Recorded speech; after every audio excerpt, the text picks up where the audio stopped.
Hey, everybody, welcome to Students of Sales. We're here with my friends Tyler and my buddy Mace and myself, Hola. Phil.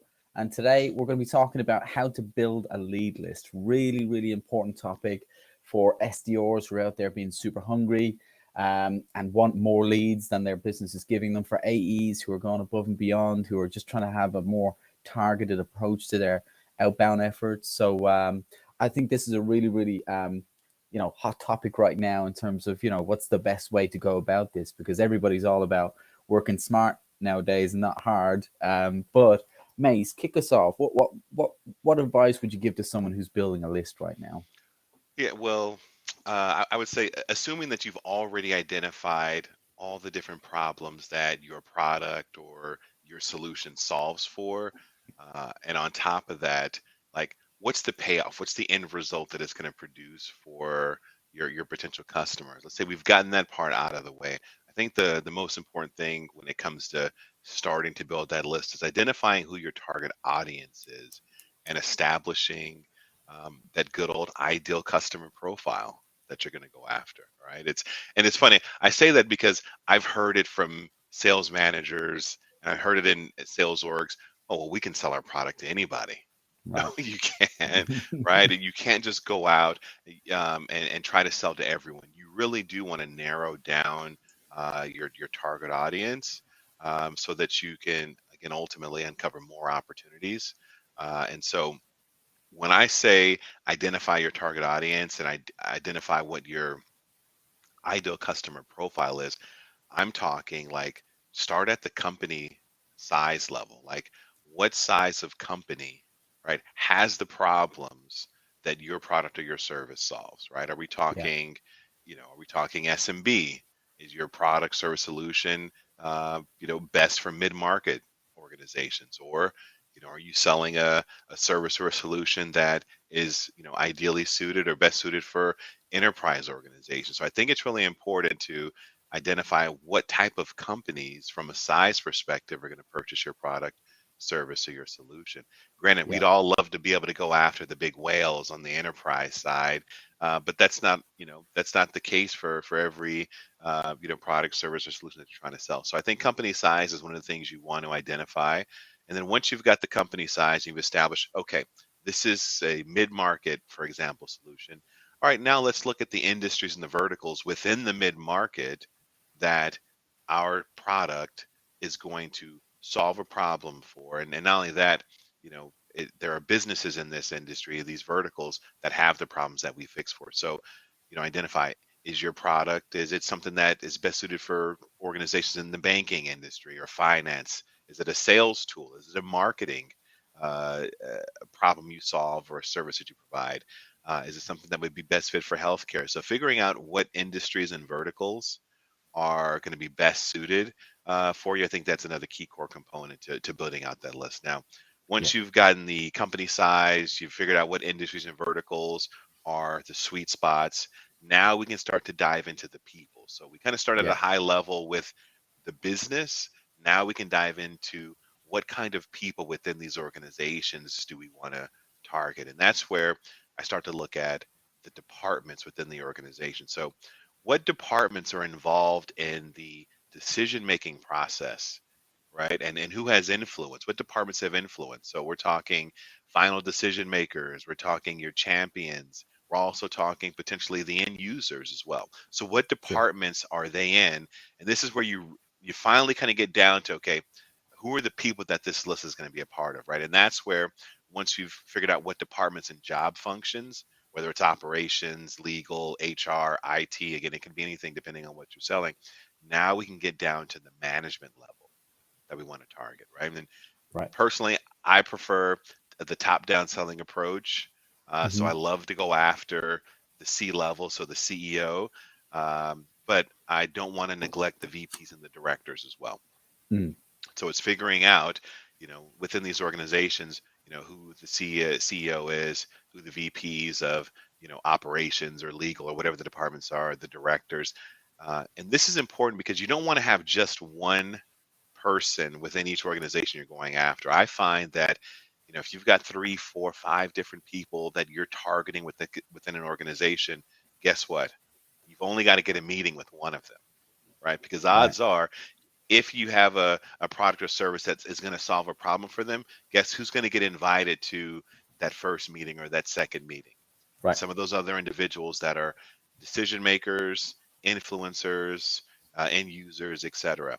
Right? So you want to have multiple people that you're targeting within each organization, and this is going to give your list, right, some weight to it, right? So it won't be a kind of a turn and burn because you've got multiple people that you could be targeting, right? Yeah.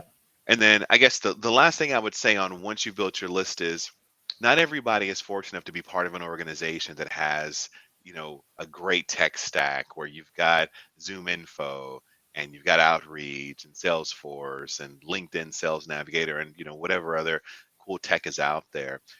You can build a list with some pretty basic tools, right? We all Mm. have LinkedIn, right? I would think so. Even with LinkedIn Basic, you can do a lot of the searching for the kinds of businesses that meet these criteria that I just covered, and then good old Google, right? Once you figured out what companies kind of meet these criterias, you can get a lot of your names and phone numbers from these companies' websites, right? If you don't have Sure. access to a database of contacts with direct dials and cell phone numbers and such. So um, those are my tips on building out your list. I really believe it starts with identifying who your target audience is and what your ideal customer profile or profiles look like, because there could be multiple people that you want to target in the organization. So that's my Strong. take on it.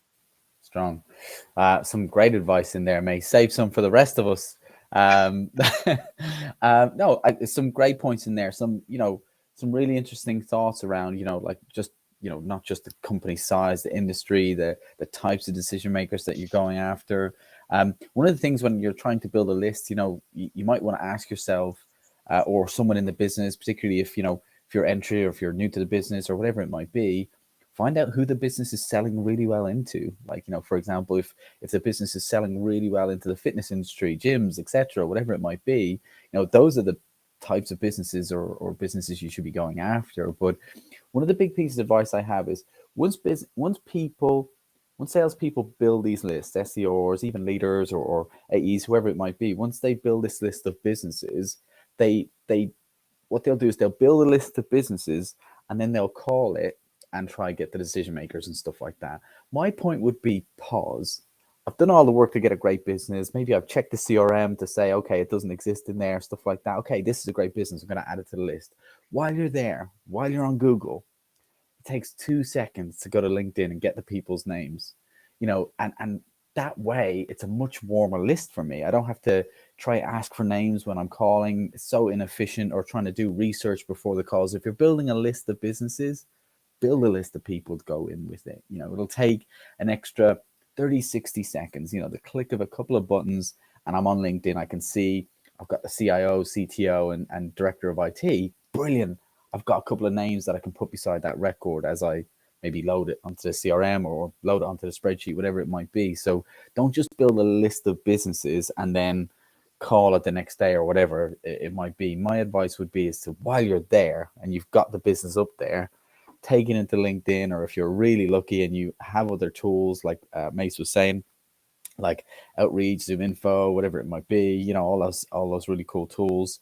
Sales Navigator if you have it. But ultimately, my big advice is while you've got the business, don't be lazy. Just it takes an extra 30, 60 seconds. Just throw a couple of names on there. And also the huge psychological advantage I have now is like, I'm really excited about this list. I've put like a list of 100 businesses there. I've got, 3 or 4 contacts for each business there. And I'm really excited to come into work tomorrow and call it. Even if that did take me a few hours or whatever it might be, I'm genuinely excited about a list that if I just had a list of 100 businesses, I would be significantly less excited. If I had 100 businesses and 3 great contacts in each business that I know I can ask for, I'm going to be excited. So that's kind of my thoughts. But Tyler, what advice would you have for someone building a lead list? Yeah, it's funny you guys are talking. I'm going to say one quick one before I make my main one is if you're B2C, go buy a list. Like I think when you're talking about consumers, like when I've sold to consumers, it is just more efficient. Just go purchase it from somebody. They're much more accurate. So in B2B, it is a lot more challenging, right? Because like to get those work numbers, to get some of that stuff. So for me, my number one tip is, I put it this way, like learn to use your CRM. And I think that was one of the big things that I did very early that really separated me. I see a big line in the sand between salespeople that, they just don't use their CRM. They're not updating it. They're not following up. And, honestly, sales reps that are crushing it like that. That's kind of the line in the sand, if I'm being honest. And I was an absolute vulture when it came to those sales reps that weren't very good at their CRM. So I would go, what I do is I just learn to Mace's point, like, all right, what industry am I going after? And I would specialize that day. I am going to go after this industry. I want to segment down that day because I don't have to learn all these different things. I'll talk about whatever. It's just, here's my one or two, hot topics going on in that industry that day. So I'm using my CRM to pull that list down. Same thing when it comes to region, right? If I have a territory or something, that's probably, maybe not the most applicable advice, but there's, where you have whole regions or sectors of it. Like if you're, Southwest region, and today I'm calling into Arizona, well, call into Phoenix, and again, learn how to use your CRM to get down to that zip code or that whatever and pull it. And then the last point would be like, I'm sorry, but like, learn who your poor sales reps are, learn who your, your unconverted, go to marketing. Like there's always leads in a business. And what I found with a lot of salespeople is they don't, just being blunt, a lot of them don't have the creativity to go find them. And that's where most businesses invest very, very heavily into leads. Not all, like, anybody that's working this and thinking like, hey, you're full of shit. Like, trust me, I've worked with those businesses too. I do know that they're not all of them do, but most of them do invest heavily. So learn to use whatever the system is, however they keep them, whether it's Excel's or, even Excel's, like there are ways to get good at that stuff to where I can take that information, segment it down, and I can go after it. And that to me is probably the biggest difference maker in my career is I prospected, I did it the really, really hard way. And then I just own the CRM. So one thing I was thinking about, Mason, you're talking there is, what are your thoughts on that? Like, so I'm putting this list together, like, so you're saying start top down, like, are you going after just one industry? Or are you kind of putting in like, oh, well, here's maybe the people that showed the most intent yesterday, maybe they're scattered across industries, or how are you doing it when you're kind of putting that list together from that perspective? Yeah, I want to go after like the top 3, top 5 industries or verticals that we've had success in. And kind of to one of the points you made about, reps and their failure could be your success. Like always. success does leave clues. Made a career right? off of it. Yeah. Made a career off of it. Yeah. Likewise. No, but it's true, right? To me, success leaves clues. So for me, whenever I started a new sales job and I was kind of shadowing with top performers or with whomever, or if I was, with my manager, one of the first things I wanted to know was who's buying this? Who's saying yes? Where are they just from? So, and then going back to that whole concept of digging through the CRM, one thing I always did is I went through the CRM and I looked for the close one deals. And I wanted to use that data on those close. Like, what do all of these businesses have in common, right? What industries are these in that are saying yes and buying? Who are the decision makers that are in the CRM for this deal? Right. So I'm using that data to help me build my list because, again, I want to go after organizations that have the highest likelihood of saying yes. You're looking for patterns. Yeah, you're absolutely looking for patterns. 100%. It's so funny to me just because I literally would do the opposite. I'd go like, all right, where's my close loss? I'd pull down the close loss, and it's like, all right, here's close loss. Phil hasn't called that. My touch policy is 60 days. I might look at the sales rep. I might look at the sales rep beside close loss. If it's like the top sales rep in the company, I'm like, okay, am I going to get that? But if I see, it's because you didn't have the ego. I did. Yeah. Well, you wanted that shine that came with closing somebody else's deal that they couldn't, and that was a big thing as well too, right? It's like you couldn't close it, but I could. That's a. But even if they were a good rep, right? Like everybody knows if I take the same rep and I have a lead and I give it one, that one shot to me, one shot to Mace, one shot to Phil, right? Same lead, 3 different reps. How many outcomes do I get? Right. Right. Three different outcomes. Yeah. So even if they were great, for whatever reason, I wanna pivot real quick. I'm just conscious of time. I want to ask what I think is going to be somewhat of a controversial question, which is, when do I build this list? Do I build it during the day? You know, is my company paying me to build this list? Do I do it maybe offline in my own time? I don't know. Let's start with you, Tyler. What are your thoughts on that? When should SDRs, AEs be building these lists? I would say during the one-to-one with their manager, and their manager's giving feedback, just stare at your computer, especially if you're a remote worker, right? Just tune them out, because their goal is definitely to sabotage you. No, like do it after hours. Like for me, my lists were built every Sunday. So when I was, even now, honestly, like after hours, because part of your job as a leader is to get your reps leads, right? Like that's a big part that leaders miss a lot. But it's after hours. So yeah, for me, it was always Sunday. I would, be watching a movie, watching sports, something like that. And I would just be prospecting on LinkedIn, going to the bathroom. It's a little different nowadays. I remember going to the bathroom, you just scrolling LinkedIn on your phone. You're like, oh, connect, this and that. But yeah, I mean, that's it. That's when I'd be building my lists, is on a Sunday on the couch, just getting ready for the week. Okay. Mace, what about yourself? What are your thoughts on that? I would say there's a couple components to it. I would say end of day, after hours, when it's scheduled in your calendar. I'm a big proponent of having it blocked out in your calendar. Good point. Obviously, don't block it out during Blitz, right? Or before Blitz, right? Or right after. But have some time that is blocked out and dedicated, because you're not going to build the list in a day, right? It's going to take you some time to build a list. And so you want to have some dedicated time. And again, end of day, like that's fine, but have it dedicated. Or like I said, after hours on the weekends. But the point is the consistency, right? The same way we have, the time that we go to the gym scheduled in, or the time that we do Blitz, right? And we are religious about that time, and that time is sacred, and we don't, we don't put anything above it. Do the same thing for building that list. I think is really important. Well, let me ask you that then, because that's the question, is because there's list building and there's list scrubbing, right? So I always thought, Phil, what are your thoughts on this? So I always think, so when I say like list building, I mean like compile all the data, right? Yeah, that's what we're talking about. But then, but like I think for me, then I would scrub that list. Maybe, if my day started at 8, I'd be in the office 7:30, scrubbing my list, or maybe the night before, right?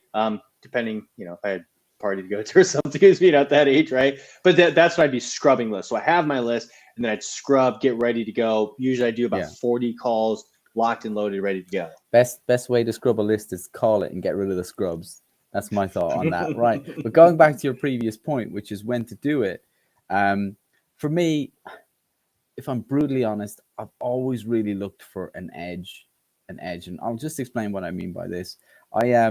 I say this maybe too often, but I'm rarely the most intelligent person in the room, but I always consider myself as one of the hardest working. So even if my company said, right, Phil, you can take 2 hours out a day, and we want you to prospect, we want you to find the best leads, and we want you to call them in the next Blitz, stuff like that. Even if the company did give me 2 hours, I would still want that edge. I would still maybe put an extra 30 minutes in at lunch or after hours, or a few hours on a Sunday or whatever. And I would want to know that I feel like I have an edge, because I know I put an extra 5 hours in this week, and I've got, 100 better leads than the guys, So even if my company gave me that time, I would still prospect outside of hours, just because I really want that edge. And the other thing is, if my company didn't allow me that time on the clock, I know I would definitely be trying to get that advantage, that edge outside of hours again, trying to build that list. Now, I know it's quite a controversial topic right now. People do want to work smarter rather than harder, but I'm sorry, you look at the most successful people out there, and they put the work in, and it's just, it's, in my opinion, sales isn't a 9-to-5 job, I think it can be, when you get to a certain level, but if we're talking about building lists, you're probably an SDR, you're an AE, you got to put the work in to get there, really. But I know there's probably a lot of people out there who would disagree with that. You always mess me up with this analogy early on, Phil. I think it's important here. So this is your analogy, which is, the person that collects the garbage, right? Or like, the Amazon delivery person, like their day isn't over because, it's 5 o'clock, right? Like they don't go out and pick up half the trash cans on their route, right? And so like I always thought about this is because like I see a lot of salespeople. It's like they wouldn't make it as a mail carrier or as an Amazon delivery person, or I don't know how if they do a side hustle on DoorDash. I don't know how they do that, because like they come in, they don't have their route set out. They have no idea what the route's going to be. They're just randomly driving across town. Like, they have 100 packages to deliver that day, and they're dropping off one, and then they're driving to the one that's a half hour away, and then they're driving, and it's like, and then they leave, and they still got half the packages still in their car, meaning, look, you didn't build your list. You came into the day. You're wandering about, making random phone calls, deciding, do I leave a message? Okay, let me go stalk this person online, before I had 10 minutes between calls, kind of BS. And then you leave the day and you haven't even booked an appointment. Like, you wouldn't and then you're like, oh, well, I should get promoted and I should make this money. It's like, no, you couldn't make it as, again, like a food delivery, like, not to knock them, right? Like I did it for a while, like as a side hustle, but it's like, if you want to optimize your performance, right? If all you're looking to do is get a little extra money, you're doing great. If you want to optimize it and you want to make it to the top, like, set your route out. Otherwise, you know how many complaints you're going to get when you get back. You're going to get fired because half the package is still sitting. Anyway, you gave me that analogy earlier, and it really messed me up. It's a good one, and maybe the final point on this is, building a list is a skill set. It really, really is. That it needs to be a part of your tool belt. It's not like it's very rare you come into a company and they hand you all the Glengarrys, and if that does happen, it only happens for a very short period of time, and then you're on your own. So building a list is a skill set, and I'm hoping that a couple of people listening took a few nuggets from this call. But as always, like us, follow us, subscribe. Would love to engage, any comments, whatever you want to do. But really thank everybody for their time, and see you guys on the next episode. Good stuff, guys. Cheers. See ya. See ya.